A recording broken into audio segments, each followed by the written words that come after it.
Telecast.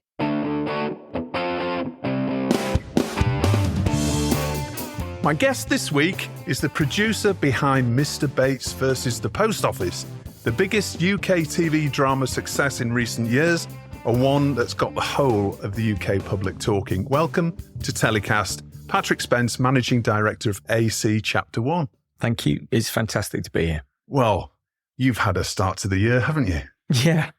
Yeah, it's been quite surreal.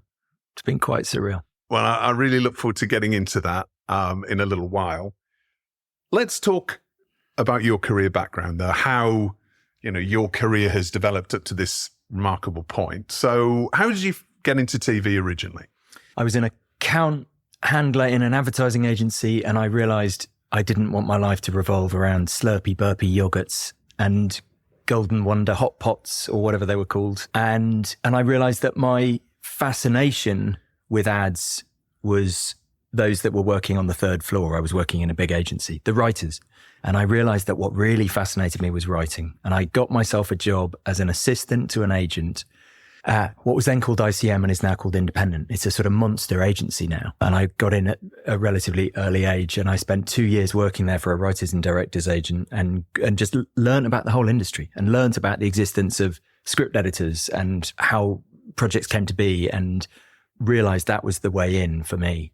And a script landed on my boss's desk called Cracker, and it was written by a writer called Jimmy McGovern, who was quite well known, but not massively well known in those days. And it wasn't rocket science. It was being sent in for, I probably shouldn't name who it was because he turned it down, but it was sent in for one of the director clients. And I read it and just realised it was brilliant. Anyone read that script and realised it was brilliant, in case I'm trying to sound wise. And I phoned up the head of Granada and said, it's Patrick Spence at ICM. And she took my call, assuming I was a new agent. And I said, I'm an assistant. I'm quite new. I've just read Cracker and I'm desperate to come and work on the show. I'll come and work for free. Please let me. This is the best script I've ever read. And she said, you know what? We don't take people on like that. We can't not pay you, and you're not nearly experienced enough for us, but stay in touch. And those were the days before email. Those were the days when you had to handwrite a letter or type a letter. And I wrote to her once a month, every month for 2 years. Things that I liked about the show when it came out, things that I hoped to do, things that I thought were brilliant that her company were doing. And 2 years later, she went, okay, you can come and work on the third series. So my first script editing job was on the third season of Cracker. And like anyone else who worked on that show, you're kind of, it was such a phenomenon that everyone who worked on it sort of sparkled slightly, and people wanted to hire you in case you were part of the magic. And of course, we weren't. I wasn't. It was Jimmy and Robbie and various other people. That's Robbie Coltrane, who was the star. Sorry, yeah. But I got a very good job on the back of that, working inside the BBC drama department, who were desperate for hits in those days. ITV was in the ascendancy with Cracker, Prime Suspect, Band of Gold, all in the same corridor, those three shows. Sally Head, the genius that she was, and the BBC were really struggling. And so they started picking off some of the team from Granada to try and get work there. And I worked on a new show called Silent Witness and stayed at the BBC on and off for another 15, 20 years, I think. Well, we're going to return to that theme about ITV and its drama output and versus the BBC. But let's first of all talk about where you went next. So I was in-house in London making shows. I worked on Waking the Dead. I helped set it up. I worked on Doctors. I helped set it up. I worked a lot on Silent Witness. And then I got a job as head of drama for commissioning for BBC Northern Ireland, which was both an in-house producing job, but mostly it was working with indies. And those were the days when there weren't that many indies around. So there wasn't enough to kind of occupy all of us as pure independent commissioner. And I did that for about 8 years, I think. And a lot of my friends had already either left commissioning jobs or had started up production companies. And I wasn't sure that it was right for me to set up an indie. What I really wanted to do was I wanted the Channel 4 commissioning job, and that wasn't up yet. But my job moved to Belfast, and I was married and had kids in London, and we couldn't move. So I had to leave the BBC. And I took a job setting up a label inside an existing indie on the basis that I wasn't even sure if it was the right world for me to produce and sell rather than buy and commission. That's a big leap, though. Do you think you were to a certain extent institutionalized within the BBC over 8 years? Or Massively, 15 years, massively. I was terrified. I had kids, I had a house, I had bills to pay, and I was stepping out of a secure job at exactly the time that ITV was in terrible trouble. Downton hadn't come along. This was 2010. This was a bleak time in drama. Britain's Got Talent was doing incredibly well, all of those kinds of shows, and people were beginning to say, is there a role for drama? I was struggling a little bit in my relationships with the BBC, so I wasn't even sure of being able to sell back in there. Channel 4 was barely making anything. There was no Sky scripted commissioning team. The Americans weren't taking our calls in those days on the whole. So it was scary. But I got a call from a friend of mine who was a writer who said, I just tried to pitch this idea for a movie to somebody, and it's set in the Arctic Circle, and it's about a cop who can't work out why murders are being committed. And the end of the movie, to cut a long story short, is that it turns out that it's prehistoric wasps coming out the tundra from the melting ice that are causing these murders. And I pitched this idea for a horror movie, sort of Agatha Christie meets horror. And the film producer said, that's the worst idea I've ever heard. And he was genuinely calling me up as a friend. He said, have I lost my mind? I said, I think that's an amazing idea. I think that's a TV show. And he said, but who would buy it? And I said, I don't know, but leave it with me. And about 4 days later, a friend of mine from the BBC, long-term commissioning exec, got a job at Sky, Anne Menser. And she phoned me up and she said, I'm looking for shows that are far out, left of centre, big and bold, like you've never seen. And I pitched this idea to her. I might have something for you. And she said, that's it. That's the one. And that was a show called Fortitude. And so suddenly I went from being scared, not knowing if I'd work again, to setting up a really interesting big show for Sky Atlantic and Amazon it was in those days. And then I realized that I loved being a producer. I couldn't go back now. I'm a producer, but I didn't know it at the time. And I slightly regret not doing it before, but then, I don't know. Yeah, that's life. And that was 50 Fathoms, is that right? So that was 50 Fathoms. I set up a label out of Endemol. It was a sister company to Tiger Aspect, and it used the same resources as Tiger Aspect behind the scenes, the brilliant production execs and business affairs and HR that they had there. And so basically the difference between an indie and a label is an independent production company is set up by somebody bold and entrepreneurial who sets up their own company and owns it and then sells it off piece by piece if that's their ambition, and has to keep the wolf from the door at all times. And a label is basically an employee of a bigger company. And you get your name on the door. It's a sort of vanity title, but you are secure and you are able to tap into much larger resources like I was. And I think that suited my personality and my time of life, and particularly because I wasn't even sure that I wanted to do it longer term. And I stayed, it was a kind of roller coaster ride, 50 Fathoms, and I stayed until the company changed ownership and it felt like a good time to leave. And then you moved on to ITV Studios. Yep, where essentially I did the same thing. A label within a big studio. And I went there because I love a commissioning executive called Polly Hill, who's just amazing. And I wanted to feel closer to her. And indeed, they're obviously kind of sister companies. And I'd made it for about 10 years. I'd been involved in a lot of shows that I'm deeply proud of, but weren't in the mainstream. So I was, having spent 10 years at the BBC making BBC One shows that had to be mainstream and bold. I then spent 10 years making shows that on the whole were quite left of centre.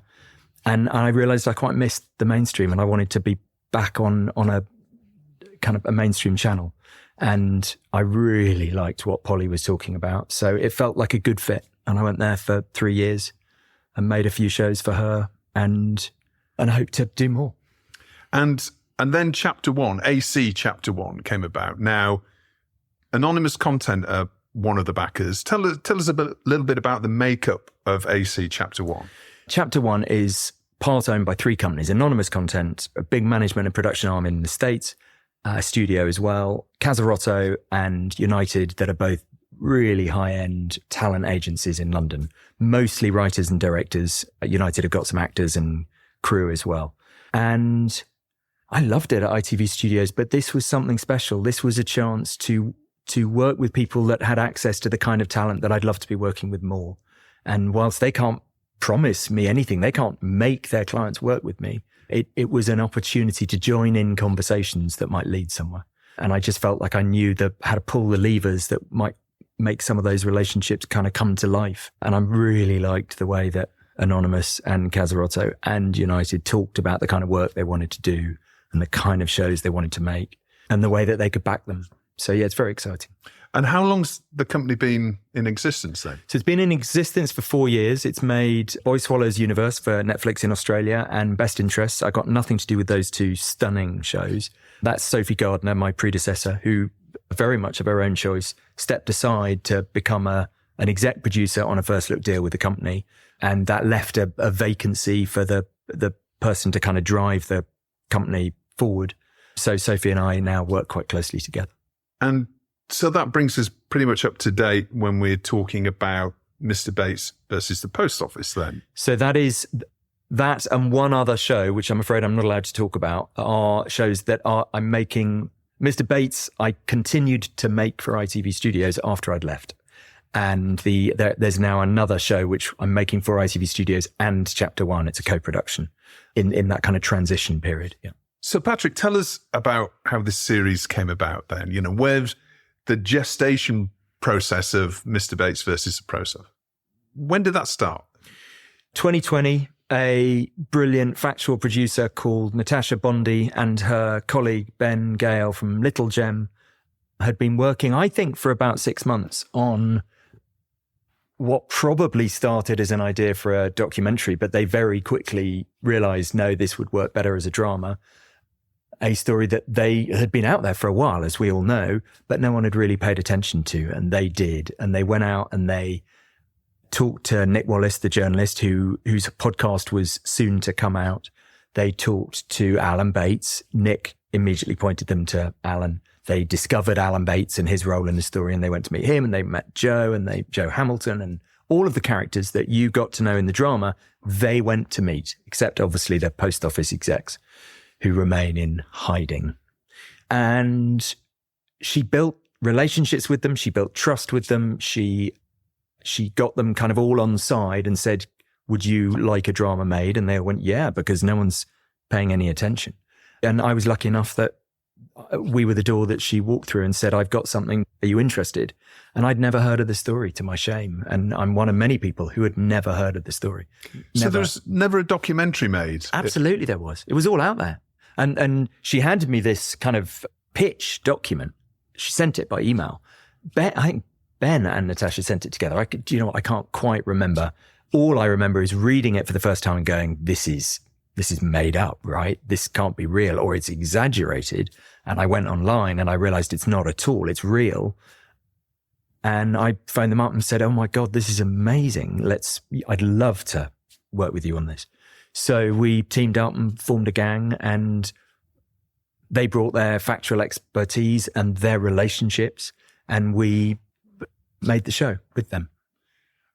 And do you think the show's worked because of that factual expertise in terms, there's lots of reasons why, amazing performances, amazing script, etc. And it looks fantastic. But that's the amazing thing to me, is the factual aspect of this drama really tells this remarkable story. I mean, how do you see it? Well, that's about the 10th factual drama I've worked on. So I had a team at ITV Studios. I think it's one of the reasons they came to us, who have a track record in making factual drama. So that helped, I think, for us to be the ones that were offered the first choice. When you make a factual drama for a broadcaster in this country, you got one of three tags that can begin the show. It can either say inspired by, which means, as far as I know, you've used the name of the character and maybe the right city and basically made up the rest. Or you can get based on a true story. And that means you have to jump very high hurdles to qualify for based on a true story. That means that, it needs to be as close to a true story as you can reasonably make it, but presumably there are some bits that have been invented but still in the spirit of the true story. And it needs to be signed off on by compliance, and it needs to feel fair and representative of what actually happened. Okay. And you'll often see that some of these characters or situations are made up, and it's very clear that that's but based on a true story is what most dramas get. And then this is a true story, and very, very few dramas qualify for that. And we did, and others have done it, but we did. And there's a reason for that. And that is that not only had Natasha and Ben already done a lot of research, but then when we got our hands on the material, we went off and did another 1.5 years before we even started developing the script. And we did that partly on our own. And a brilliant executive called Joe Williams wrote a 130,000 word research document. It's a book of all the stuff that we learned along the way as we researched what had happened and why it had happened and how Horizon worked and what the post office had done and the timelines and all of that stuff. And then we approached Gwyn Hughes, the writer, and said, will you come and work with us on this? And she did know a bit about the story. And she said, wow, that's a lot of work and that's a lot of time. And it's COVID lockdown and this is complicated stuff. It's the second lockdown, I think. But we presented her with the book and she went, wow, okay, you've done a lot of work. And that allowed her to see what the story was as she chose. She made those decisions. Alan was obviously the first and most obvious decision, being the protagonist.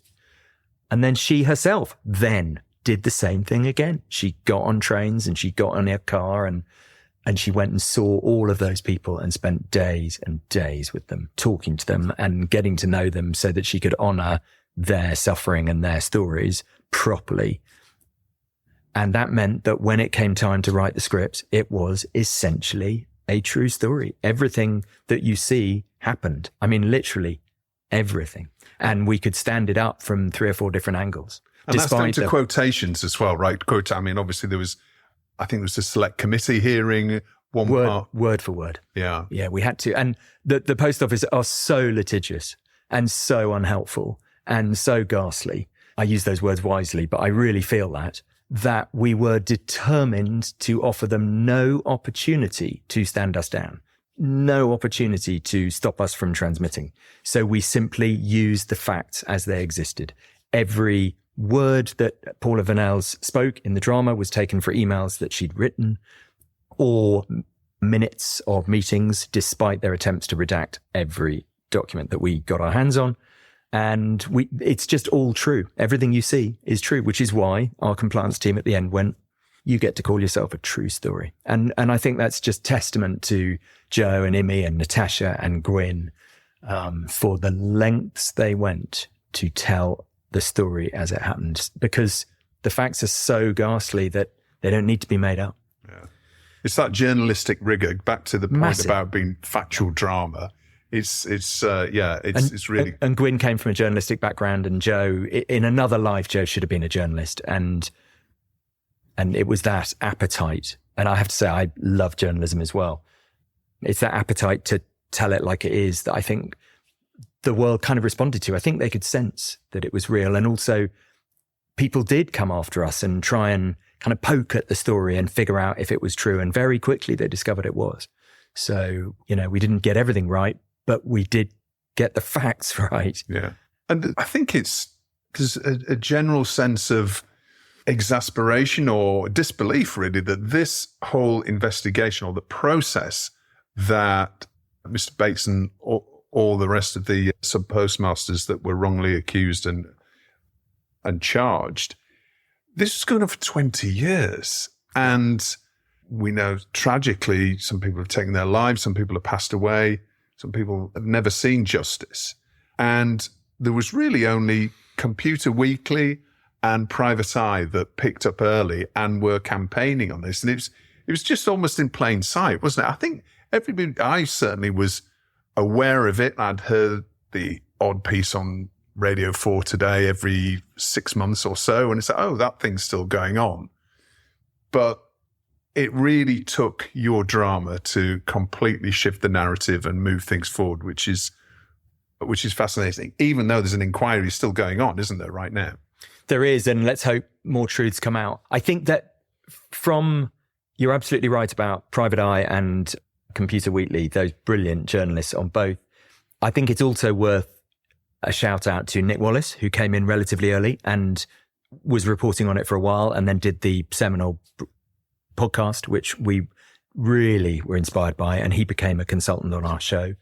I think it's also worth talking about James Arbuthnot, the MP played by Alex Jennings in the show, who was there talking in government all the way through, shouting about it, saying, come on, guys, help me here. Something terrible has happened. He was joined later, I think, by Kevin Jones. So there are real heroes in this story who were, beating their drums and telling people what had been going on for years. And they deserve a lot of respect because they never stopped.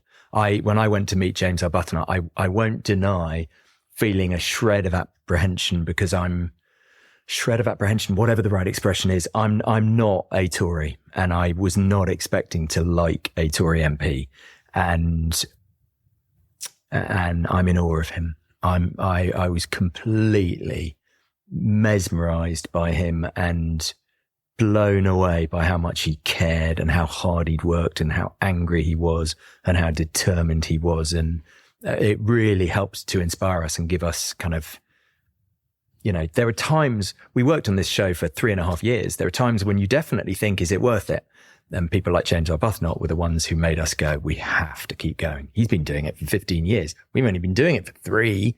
And he just showed that there are some really good MPs out there.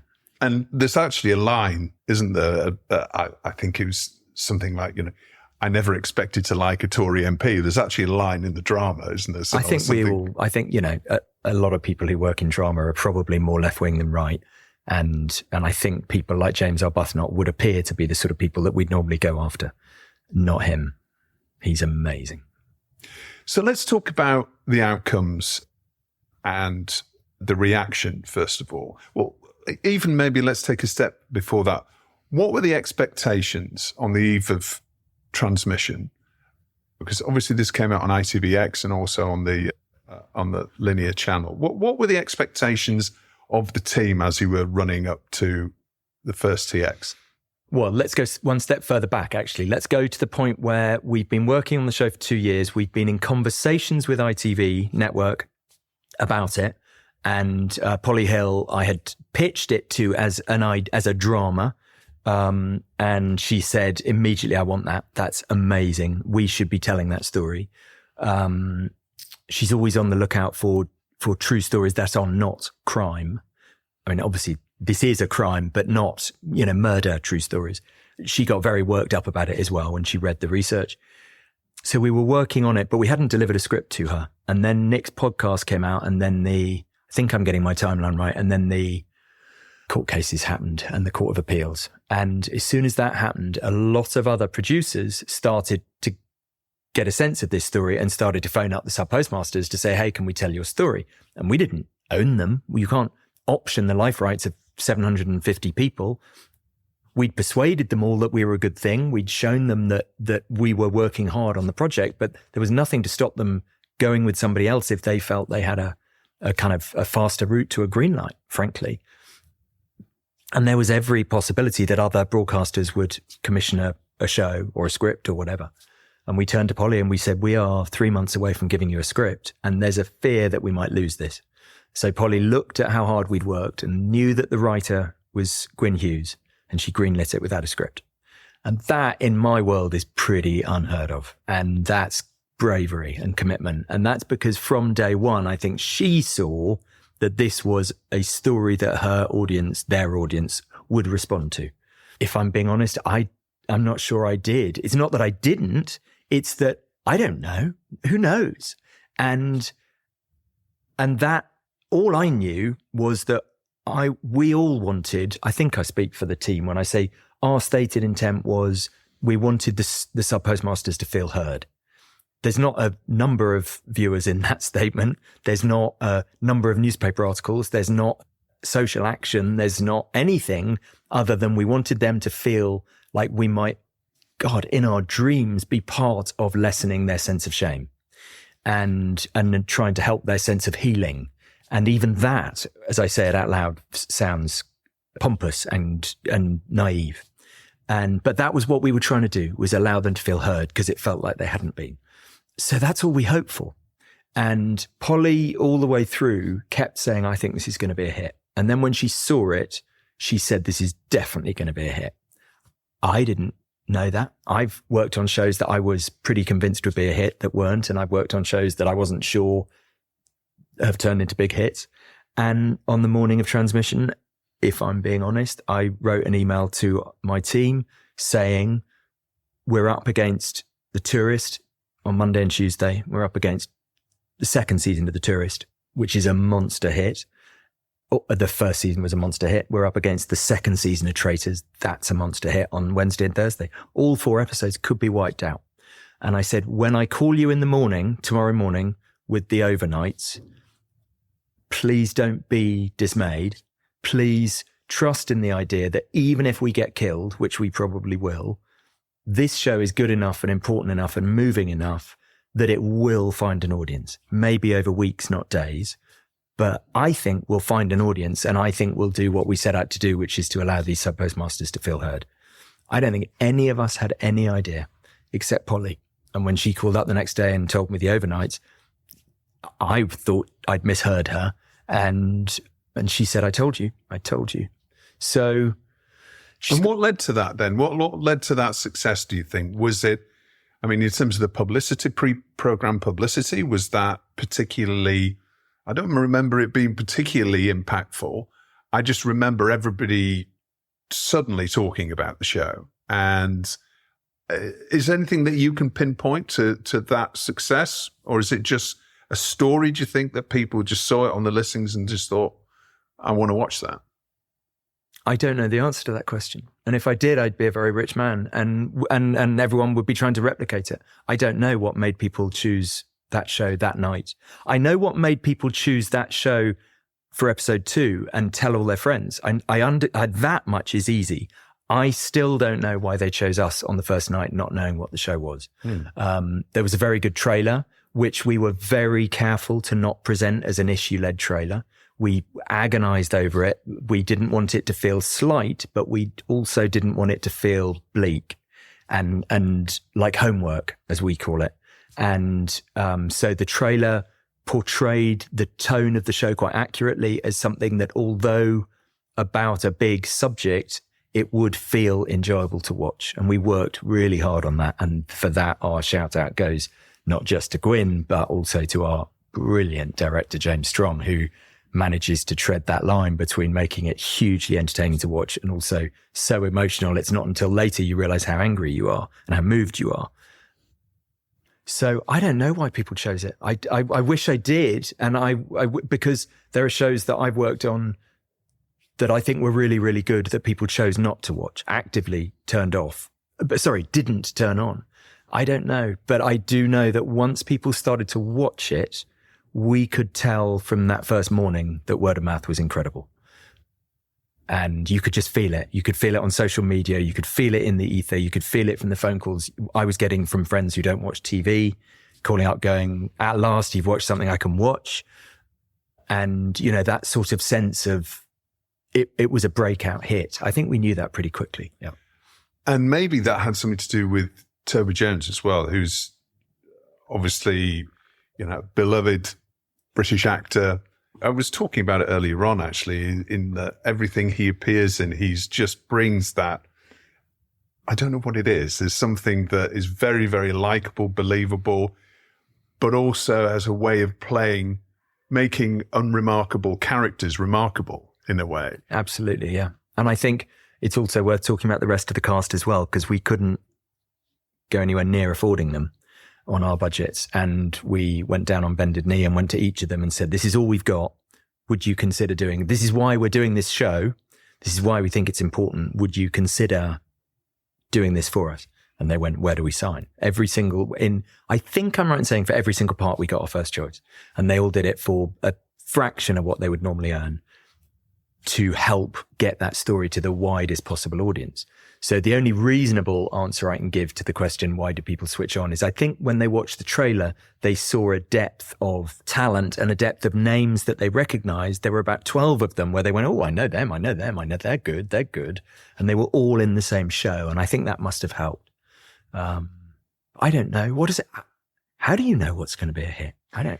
Well, maybe all we you can get do Polly Hill on one day, and do. she can talk about. She's a very smart exec, but yeah, I don't know the answer to any of those questions. What I do know, I think, is what I've learned, and partly because I think it's been explained, and partly because we read it a lot on social media, is I think, and heard it then later in the newspaper articles, is that I think what, obviously we didn't set out to do this, but I think over and above the story of the sub postmasters, which in itself is so powerful and moving and monstrous, is I think what the show also did was it tapped into a larger national rage at feeling unheard by our politicians and those that lead our bigger companies. And it may be that the timing was just perfect, that we've, as a nation, we feel like we can't trust so many of the people that sit in government. And I don't mean them all. James Arbuthnot. I mean, there are many James Arbuthnot's, but there are many Boris Johnsons. And I think we can't trust so many people in government, and we can't trust, it turns out, some of the people that run our companies. And that's a horrible feeling to realize you have. And I think this drama possibly tapped into that rage, and it became the thing that a country gathered around to say, enough already, enough, this has just got to stop. And they chose these sub-postmasters because their suffering was so immense and the injustice was so great. And they chose it to be the moment where they all stood up as one and said, enough, somebody's got to start being honest and fair and kind. And I think that helped too. That helped grow the story into something that got the attention it did in the newspapers.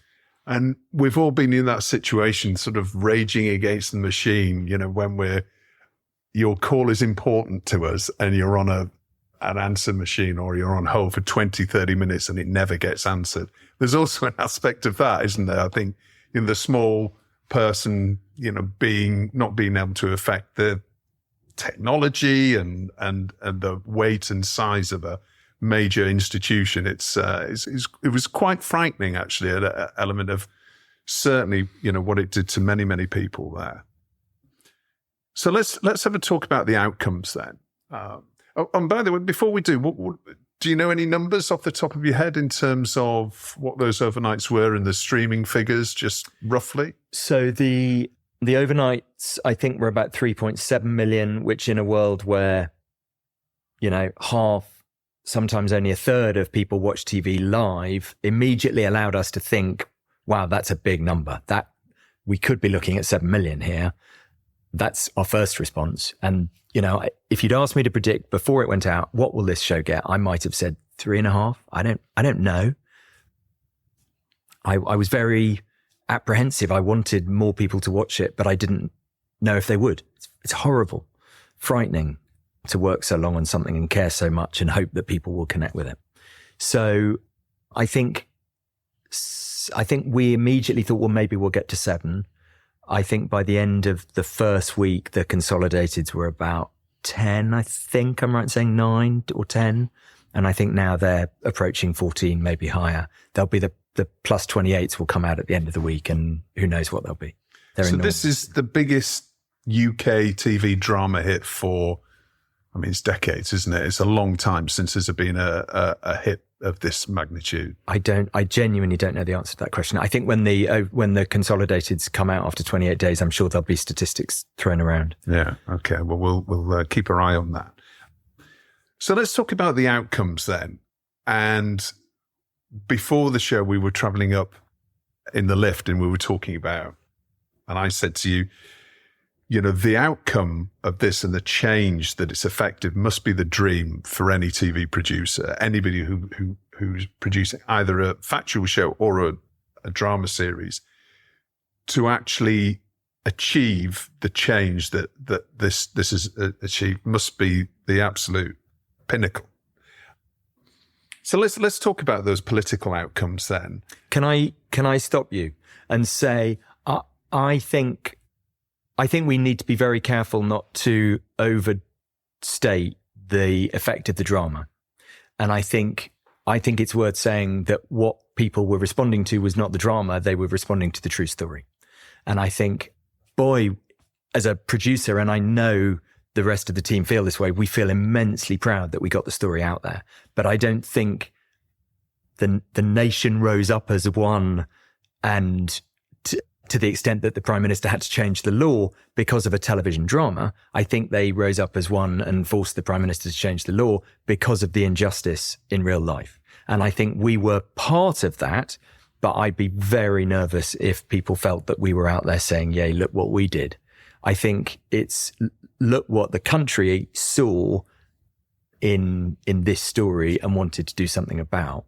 And that's the beauty of national television. And that's the beauty of terrestrial television, is that if you put it there instead of on a streamer and everyone has to watch it all in the same week, then there's the chance of that happening. And sometimes it does. And in our case, we were lucky that it did.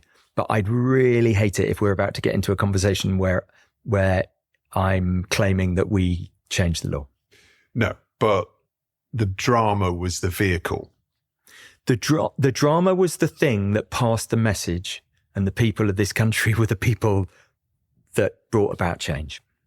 So let's have a look at that change then. You already mentioned Rishi Sunak has told the Commons that legislation would acquit all those convicted in the Horizon IT scandal.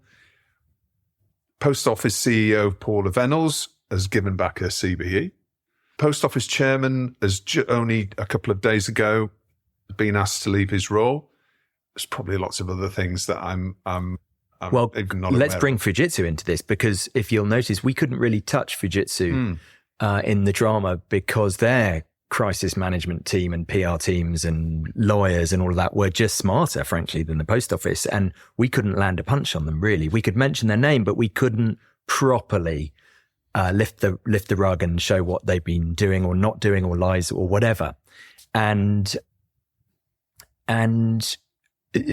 But we could do that with the Post Office. We were able to get enough information and facts to be able to show that what the Post Office had done was abhorrent. What's interesting is that the kind of wave of public horror and anger that was directed at both companies was such that Fujitsu, having only days before the drama came out, done nothing to show any humility, show any sense of responsibility, pay any money, take any share of the blame. I think I'm assuming, I need to be careful with my words, that they probably thought they were getting away with it. And as soon as they saw what was coming, they stepped out in front of it before anyone had to drag them with the most mealy-mouthed, shallow apologies. They were clearly not felt. And you can hear in the sub-postmasters' kind of responses to that they didn't believe a word of it. But they're trying to come out and say, "Oh yeah, us too." But that was a big result, is that they could see what was coming. And if they didn't make the first move, they'd be dragged into the street kicking and screaming as well. So that was a big result, I think. 10,000 online articles were written about the Post Office scandal in the 2 weeks after transmission. That's quite a lot, is my understanding. Jane Root, who was our guest last week, talked about, chose her story of the week was this scandal, but in the New York Times. Yeah. So it's traveled internationally. One question that I'm really looking forward in this whole scandal to being resolved is where the money went. And that's never answered, obviously, in the drama because the investigation's not going. But I think we're going to get to where the money went and how those machines were interfered with and what was the result of that. So that's one thing that I think everybody's going to be waiting to see justice really be served when those things become clear. But one other question I've got is this: you talked about linear TV and a public service broadcaster bringing this sort of show to the British public. Why ITV and not the BBC for this series? It's a good question. I think it could have been the BBC. I think the BBC are amazing. I'm hoping to work with the BBC again. I love the BBC. I spent 15 years of my life there. But ITV do have a tradition of at least twice a year playing true stories, whether crime or not, to enormous audiences who lap them up, and they put them at the heart of their schedule, and they are a great place to work with. And I was working for ITV Studios, and I had a very good relationship with Polly. So I took it to her first because I thought it would sit well there. It is, but it could have been the BBC. If Polly had turned it down, we would have gone there. And surely this must give real hope to the PSBs in terms of drama, the future of drama on PSBs, because again, you know, the impact is unlike anything we've seen for a long time. Do you think that this will encourage further focus on dramas, on this type of drama? Oh, I think commissioners at the BBC and ITV and Channel 4 and Sky have been wanting these dramas for a long time and commissioning them for a long time. I don't think this will bring in a new golden age of factual dramas being made, because they already are, and audiences love them, and commissioners love them, and actors love them, and writers love them. Everyone loves them. And it you know, we want to feel at times like we're telling the truth to people and getting up people's noses and trying to effect change. So it's not a lack of commissioning appetite. It's always been there across the board. And, you know, God, look at the work the BBC have been doing recently too. It's stunning. I think the problem is that they're mostly true stories tend to be told in 3 or 4 part lumps, 4-parters, and they are hard to sell internationally. So the problem is not, will people commission them and offer a license fee on terrestrial television? The problem is that then we as producers have to find the rest of the money we need to make the budget. And 10 years ago, that budget might have been £1.3 million an hour to make the Mr. Bates versus the Post Office. And now it's nearly twice that. But the license fee has stayed the same. So the gap between what a broadcaster can give you and what you need to make the show has doubled. And it's very scary for distributors to then say, well, we're going to give you twice as much money to make a show that's only 4 parts, that's very British, that doesn't involve a murder. They're very hard to finance. And so I don't think the numbers of commissions will go up. I just hope that it will give succor to distributors to keep financing them, because it's getting to the point where we may lose the 4-part British drama if we're not careful. And certainly Mr. Bates versus the Post Office went through a period about 3 months before production where it nearly fell apart. Right. So, so it was very nearly cancelled. Just in terms of funding, terms of like pure funding. Yeah. So let's talk about the international success then, or the challenges of selling this internationally, because it's a very British story.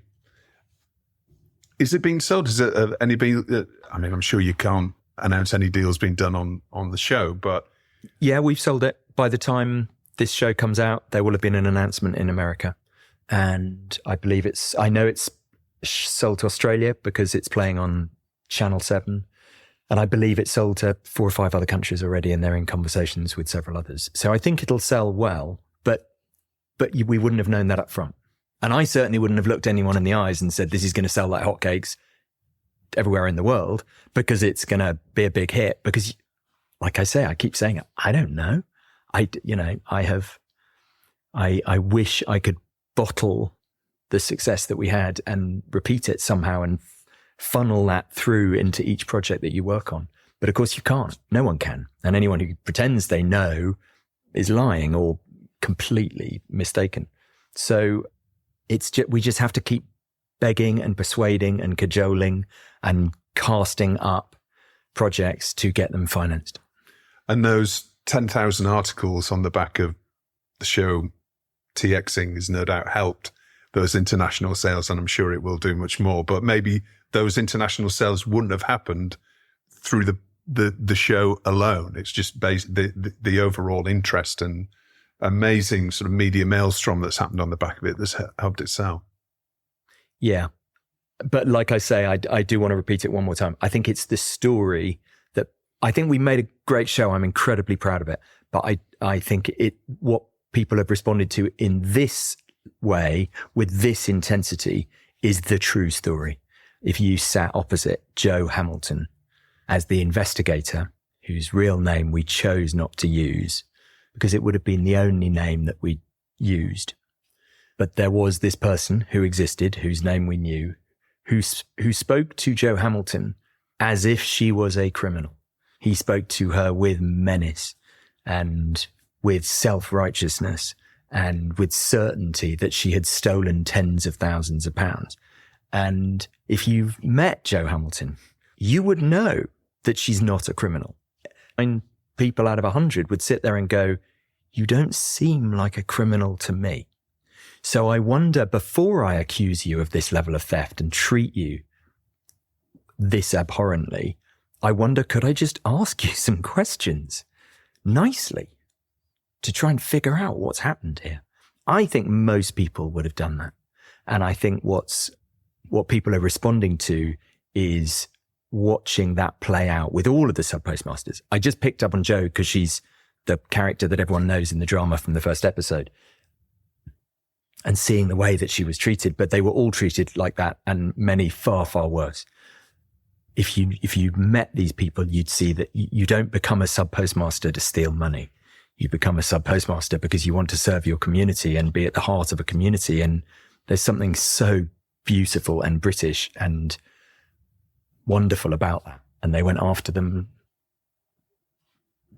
in the most horrible way. So it's so sad and angry making. And I think that's what people were responding to. And now it's time for Story of the Week, the part of the show where my guests get to choose their TV industry news story that's caught their eye in the past 7 days. Patrick, what's your Story of the Week? Well, I am, as a viewer, I'm excited in ways I can't quite describe that Jon Stewart is coming back to The Daily Show. He is my hero in many ways. He's the man, and the show, of course, that he fronted, but he is the man who made journalism and reporting and the news entertaining and insightful and important, and just must-see television. And for a Brit watching a show about American politics almost entirely, I was far more gripped by watching the Daily Show, and the way in which it presented its issues than far more apparently serious news programs. And the way in which they use humour and rage, similar themes, to just make the news feel gripping and important and entertaining. I'm just in awe of them. And so the fact that and by the way, I thought his various replacements and his team, they were wonderful too. But the idea he's coming back, that's pretty cool. Seeing him take on Trump again, I'm excited by. And indeed Biden, by the way. One of the things I love about him is he goes after them all, and with the same mischief. It's brilliant. What a choice the American public is facing this year. Oh, well, God. we've got a link to that story in the episode description so you can check it out. Patrick, who's your hero of the week? It has to be Alan Bates. Sorry if that's been said recently, but he's definitely a hero of ours. This is a man who for 20 years worked for free without any expectation of being paid or noticed in the interests of a large group of sub-postmasters who had been wrongfully accused, and you know the rest. And he did that, and he is humble and brilliant and determined and stubborn and clever, and he is the ultimate public servant. He did a job that wasn't even recognized as public service, but he did it. And that humility and desire to serve a community of people who were marginalized and badly treated is surely what we should be celebrating. Which leads me on to my get in the bin. Get in the bin is the exact opposite. Surely is the man who stood up this week and said, if I was president still, there would be peace in the Middle East and there would be peace in Ukraine, and those 3 soldiers would still be alive. The arrogance of Donald Trump, the lack of humility, the lack of anything really is just shocking. He's so self-interested. He's so arrogant. I think he's vile. And I just think they're a really good comparison, Alan Bates and Donald Trump. I think one's a great man and one's not. And I think the irony is that, you know, Alan Bates wouldn't call himself a great man, far from it. Donald Trump would, but they're both wrong. Yeah.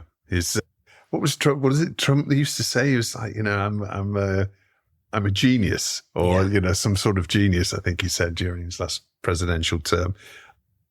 Well, there we are. That's the first time Donald Trump has been chucked in the bin in 2024. It's happened many times in previous years. I'm sure it won't be the last time this year. And now he's, $85 million worse off, I think, since a court ruling a few days ago. But anyway, let's not go into that.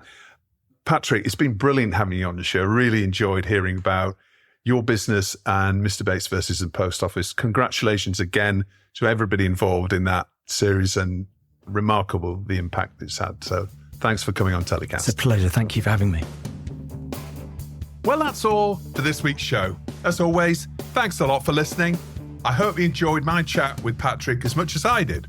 Telecast was recorded in London and produced by Spirit Studios.